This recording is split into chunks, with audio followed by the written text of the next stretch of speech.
नमस्कार, news one India में आपका स्वागत है। आपके साथ मैं धर्मराज सिंह। उत्तराखंड में पिछले 24 घंटे में कोरोना के 7,127 नए केस रिपोर्ट किए गए हैं। इस दौरान 122 लोगों की मौत हुई है। वहीं उत्तराखंड में पिछले 24 घंटे में रिकवर हुए लोगों की बात करें तो 5,748 लोग ठीक हुए हैं। उत्तराखंड में कोरोना का इस वक्त जो एक्टिव केस है वो 78,304 है। 78,304 इस वक्त उत्तराखंड का एक्टिव केस है। देहरादून की बात करें तो देहरादून में 2,000 से ज्यादा नए केस रिपोर्ट किए गए, 2,094 इसकी संख्या है। हरिद्वार में 1,354, उधम सिंह नगर में 691, नैनीताल में 587, टिहरी गढ़वाल में 508 नए केस रिपोर्ट किए गए। पौड़ी गढ़वाल में कोरोना के 361 नए केस सामने आए हैं। उत्तरकाशी में ये संख्या 317 है। रुद्रप्रयाग में 304 नए केस रिपोर्ट किए गए हैं। अल्मोड़ा में 210 नए कोरोना के केस रिपोर्ट किए गए हैं। ये पिछले 24 घंटों का हाल है। एक बार फिर से उत्तराखंड में कोरोना संक्रमण के जो मामले हैं उसमें बढ़ोतरी देखी गई है। सुदीप जैन इस वक्त मेरे साथ जुड़ चुके हैं इसी पर अपडेट के लिए। सुदीप, लगातार ये जो आंकड़ों का बढ़ना घटना, ये जो खेल चल रहा है, सरकार के लिए बड़ी मुसीबत भी खड़ी कर रही है, क्योंकि एक अभी भी फ्लक्चुएशन बहुत देखा जा रहा है रोज बढ़ते मामलों में। देखिए, फ्लक्चुएशन के साथ ही लेकिन एक राहत की बात इन आंकड़ों में दिखती है। जो 9,000 को पार कर रहे थे केस, वो 7,000 के आसपास आ गए हैं। देहरादून, अगर देहरादून हॉटस्पॉट के रूप में देखा जा रहा था तो देहरादून अब 2,000 केस प्रतिदिन के आसपास आ गया है, जो कि 4,000 को छू रहा था। अधिकारी ये बताते हैं कि जो कोविड कर्फ्यू सरकार ने लागू किया उसका एक अच्छा परिणाम दिखा है, लिहाजा ये संक्रमण का केस कंट्रोल जैसी स्थिति में दिखता है। हालांकि सरकार अब इस बात पर भी अध्ययन कर रही है कि जो ये कर्फ्यू है इसका क्या ये फेज 1 है, जैसे कि 7 से 10 दुकानें खुल रही हैं, हफ्ते में अब 3 दिन राशन की दुकानें खुलेंगी, तो क्या अगले चरण में इसे और सख्त किया जाए, राशन की दुकानें रोकी जाए, सिर्फ मेडिकल इमरजेंसी और दूध को अलाउ किया जाए, इस पर भी एक विचार हो रहा है। लेकिन फिर भी जो राज्य में मौजूदा समय में हेल्थ का इंफ्रास्ट्रक्चर है वो 7,000 मरीज प्रतिदिन लेने की स्थिति में नहीं है। एक अच्छी खबर हालांकि ये भी है कि आज करीब 5,000 मरीज ठीक होकर अपने घरों को भी गए। चलिए सुदीप, आप मेरे साथ बने रहिएगा। तो आंकड़े बढ़ रहे हैं, लेकिन ये राहत की खबर है कि आप जिस तुलनात्मक नजरिए से अगर देखेंगे तो यहाँ पर आपको स्थिति थोड़ी बेहतर होती नजर आएगी, देहरादून की भी और पूरे उत्तराखंड की भी। वहीं अगर हम बात करें कोविड कर्फ्यू की तो उसमें कुछ बदलाव किया गया है। 14 से 18 मई तक पीडीएस, जहां से सरकारी जो राशन की दुकान होती है, पीडीएस पब्लिक डिस्ट्रीब्यूशन सिस्टम, उनकी दुकानें 14 से 18 मई तक खुली रहेंगी। सुबह 7 बजे से लेकर 10 बजे तक ये पीडीएस की दुकानें खुलेंगी। मुख्य सचिव ओम प्रकाश ने इसको लेकर एक संशोधित आदेश भी जारी कर दिया है। सुबह 7 बजे से 10 बजे तक, यानी कि 3 घंटे तक ये पीडीएस की दुकानें खुलेंगी। सुदीप जैन इस वक्त मेरे साथ बने हुए हैं। सुदीप, ये एक बढ़िया फैसला है और इससे आम लोगों को बड़ी राहत होगी। जी देखिए, सरकार ने जो हर आम व्यक्ति, पीड़ित व्यक्ति तक राशन पहुंचाने का संकल्प किया है, और राशन सिर्फ कागजों में न बटे, वास्तविक में लोगों को वास्तविकता में मिल भी जाए, इसके लिए व्यवस्था की गई है। थोड़ी देर पहले मुख्य सचिव ने एक आदेश किया है कि 14 यानी कल से 18 मई तक सुबह 7 से 10 पीडीएस की दुकानें खुलेंगी, जहां लोग राशन कार्ड के जरिए अपना राशन ले सकेंगे। राशन आपूर्ति भी पूरी हो, इसके लिए भी खाद्य सचिव ने कल आदेश दिए थे खाद्य आयुक्त को कि वो सुनिश्चित करेंगे कि हर राशन की दुकान पर पर्याप्त जरूरतमंदों के हिसाब से राशन रहे, कोई खाली हाथ ना लौटने पाए। समय इसलिए 7 से 10 रखा गया है क्योंकि सभी एसेंशियल सर्विस जैसे फल, दूध, सब्जी सुबह 7 से 10 है, तो उसी समय में इसका भी संचालन किया जाएगा ताकि सड़कों पर भीड़ भी नियंत्रित रहे और कोविड कर्फ्यू का पालन भी हो सके। चलिए सुदीप, बहुत बहुत शुक्रिया आपका इस जानकारी के लिए। राज्य में एक और सरकार महामारी में बेहतरीन सुविधाएं, नए अस्पताल बनाने का दावा करती है। इससे ठीक उलट राजधानी के चर्चित किसी का फोन न उठाने वाले सीएमओ अनूप डिमरी राज्य के कैबिनेट मंत्री और विधायकों को उचित जवाब नहीं दे पाए, जिसके बाद मंत्री जी भड़क गए। अब नाराज कैबिनेट मंत्री गणेश जोशी मुख्यमंत्री के समक्ष सारा मामला रखेंगे। दरअसल मंत्री गणेश जोशी राजधानी के सभी विधायकों के साथ रायपुर कोविड केयर, जहां की 30 आईसीयू बेड बने हैं, उसका निरीक्षण करने के लिए गए थे, लेकिन मौके पर ना तो सीएमओ ना ही कोई अधिकारी सही से जवाब दे पाए, जिसके बाद मंत्री जी का पारा चढ़ गया। गणेश जोशी ने साफ कहा है कि अफसरों पर कोई कंट्रोल नहीं है, उन्हें ऑक्सीजन बेड कितने हैं, उनकी क्या स्थिति है, इसकी जानकारी तक नहीं है। आइसोलेशन है और उसमें 20 भरे हैं सर,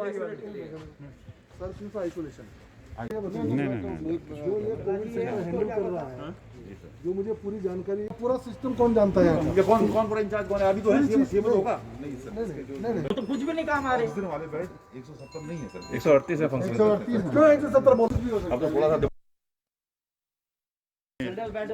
बढ़ा रहे। स्थानीय विधायकों के साथ कुछ यहाँ निरीक्षण करने आया है। फॉल्स रिपोर्टिंग हो रही है। और जो मैं यहाँ पर आकर देखा, कितना खाली में चल रहे हैं? अधिकारी गलत जानकारी जो है ऊपर दे रहे हैं हाँ तो अभी फोन कर लेना।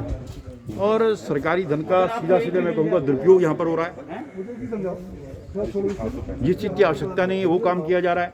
आपके हर हॉस्पिटल में जब यहाँ पर यहाँ के जो इंचार्ज हैं उसको यही नहीं मालूम कि आज हमारे ऑक्सीजन बेड कितने हैं या आईसीयू बेड कितने हैं। कर रहे हैं, जब मैंने सीएमओ से बताया कि उसने कहा साहब आईसीयू बेड तो यहाँ पर है ही नहीं, कर रहे हैं। तो इनको वो जानकारी नहीं है कि जिस काम पर वो लगे हैं उसकी क्या स्थिति है। उसके लिए आप ये बहुत दुर्भाग्यपूर्ण है और यहाँ से जाने के बाद मैं पूरी रिपोर्ट माननीय मुख्यमंत्री जी को दूंगा, एक ही नोडल बिठाइए आप। चाहे आप क्योंकि ऐसे समय में जब पूरी सरकार जनता के स्वास्थ्य की चिंता कर रही है, माननीय मुख्यमंत्री जी खुद बार बार मॉनिटर कर रहे हैं, बार बार समीक्षा। कोरोना महामारी का कहर बढ़ता जा रहा है। एक तरफ जहां कोरोना संक्रमितों की संख्या लगातार बढ़ रही है, वहीं अस्पतालों में बेड और ऑक्सीजन की कमी से लोग जूझ रहे हैं। इसी को देखते हुए मंगलोर विधायक काजी निजामुद्दीन के कहने पर मुख्य विकास अधिकारी और एडीएम मंगलोर ने सामुदायिक स्वास्थ्य केंद्र का निरीक्षण किया, अस्पतालों में डॉक्टर और स्टाफ से बात की। मंगलोर स्वास्थ्य केंद्र में महामारी से निपटने के लिए 10 अतिरिक्त बेड बढ़ाने को कहा गया है। साथ ही उन्होंने कहा है कि केंद्र में ऑक्सीजन की भी उचित व्यवस्था जल्द की जाएगी।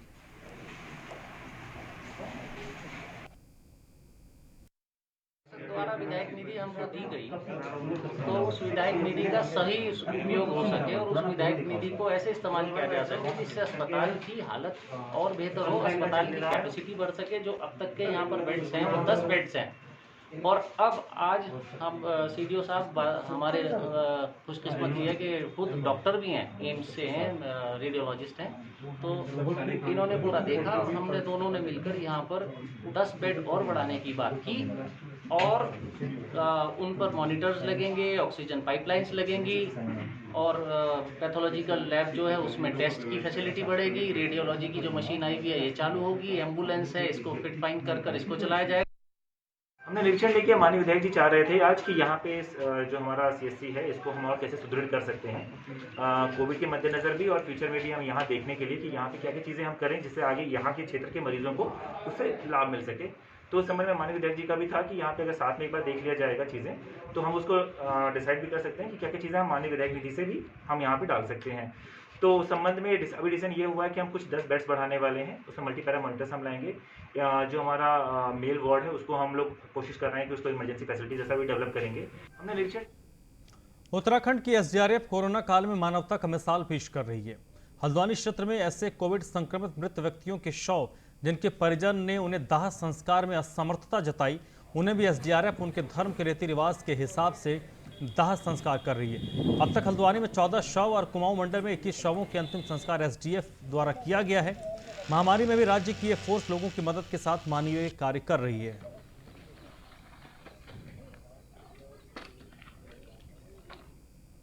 यहाँ पर जो कोविड से संक्रमित सब हैं उनको देखा गया कि सुशीला तिवारी हॉस्पिटल में भी छोड़ दिए गए, लोगों ने उनको छोड़ दिया गया, उन्होंने साथ नहीं दिया। हमारे उच्च अधिकारियों के आदेशानुसार हमारी टीम को यहाँ लगाया गया। मेरे नेतृत्व में कुमाऊं क्षेत्र में सभी जगह सभी जिलों में ड्यूटी वो कंपनियाँ नियुक्त है, टीम है। तो यहाँ पर हमने अभी तक 2100 जो लावारिस थे उनका दाह संस्कार कर दिया गया है और उसके लिए प्रशासन के द्वारा लकड़ी की व्यवस्था की जाती है और हम लोग जो है मोर्चरी से ले जाते हैं शवों को, हमारी टीम ले जाती है और दाह संस्कार कर करके उनको वहाँ पर उनका अंतिम संस्कार हिंदू रीति रिवाज के हिसाब से। 10 लाख एपीएल राशन कार्ड धारकों को उत्तराखंड में एक बड़ी राहत मिली है। मुख्यमंत्री तीरथ सिंह रावत ने इनको तोहफा दिया है।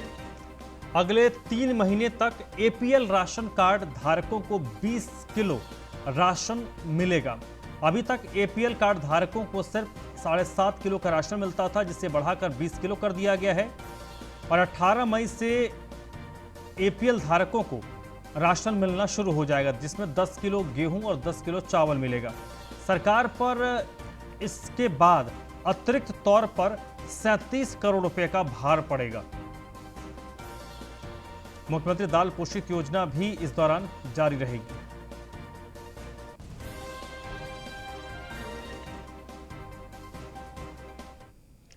ग्रेड पे में कटौती को लेकर उत्तराखंड पुलिस के जवानों का गुस्सा बढ़ता जा रहा है। सोशल मीडिया में कुछ जवान ड्यूटी के दौरान काला मास्क पहनकर अपना विरोध जता रहे हैं।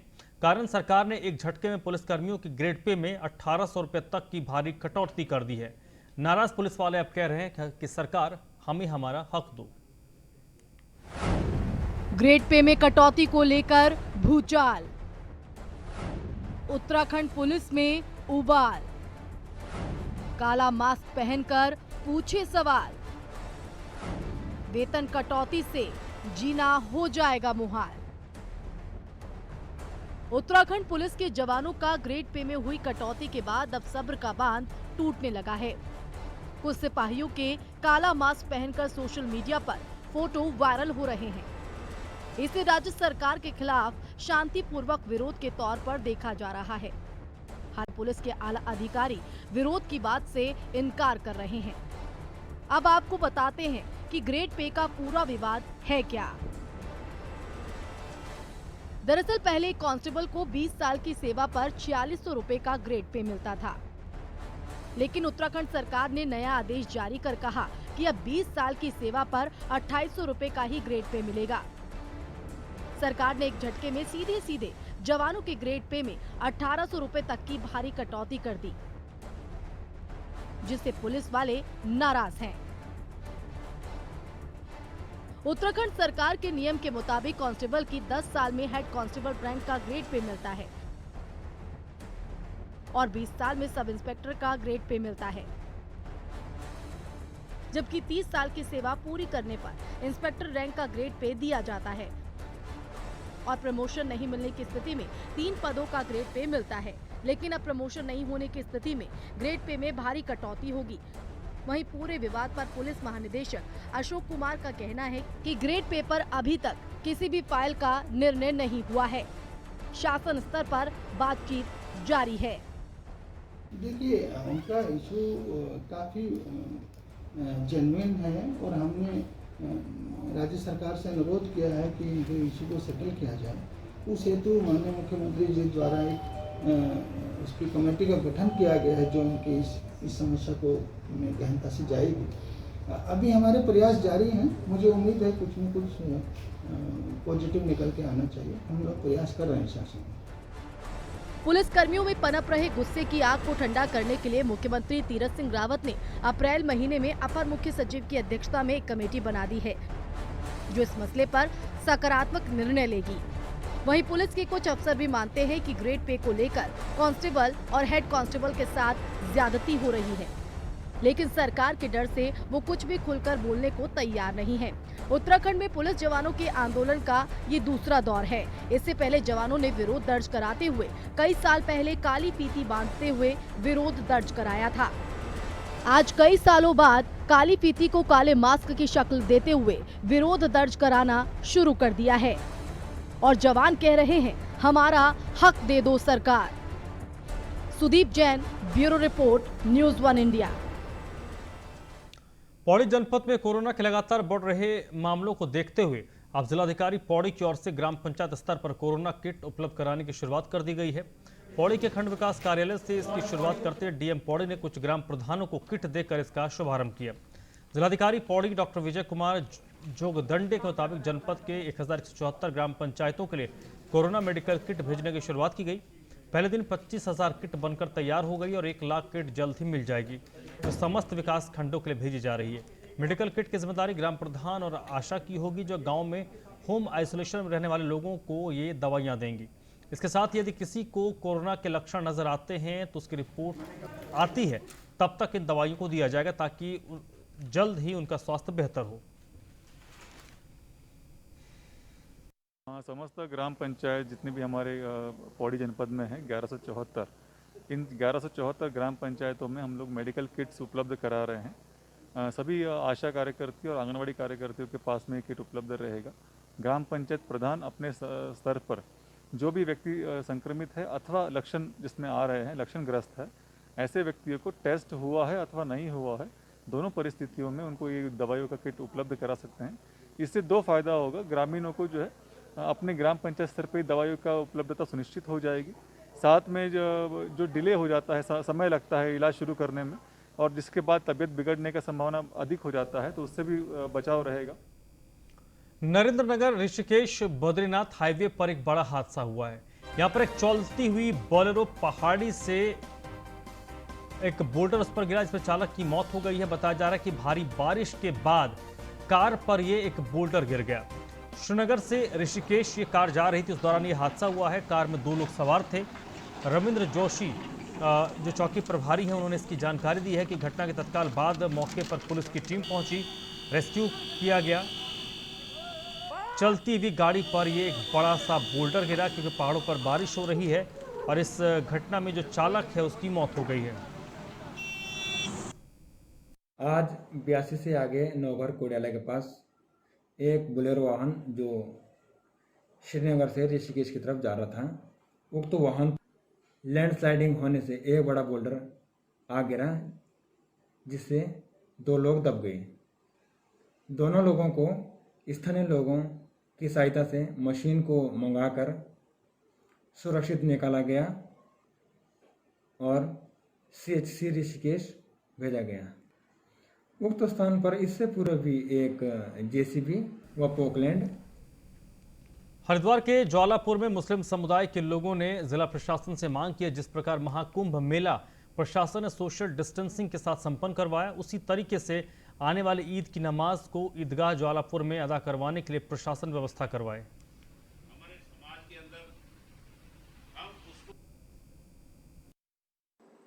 हमारी ये मांग है जिला प्रशासन से कि जिस तरह से कुंभ में 4 नाहन कोविड के चलते पूरी महामारी ने जोर पकड़ लिया था, उसके चलते फिर भी नाहन 27 का आखिरी नाहन कराया गया।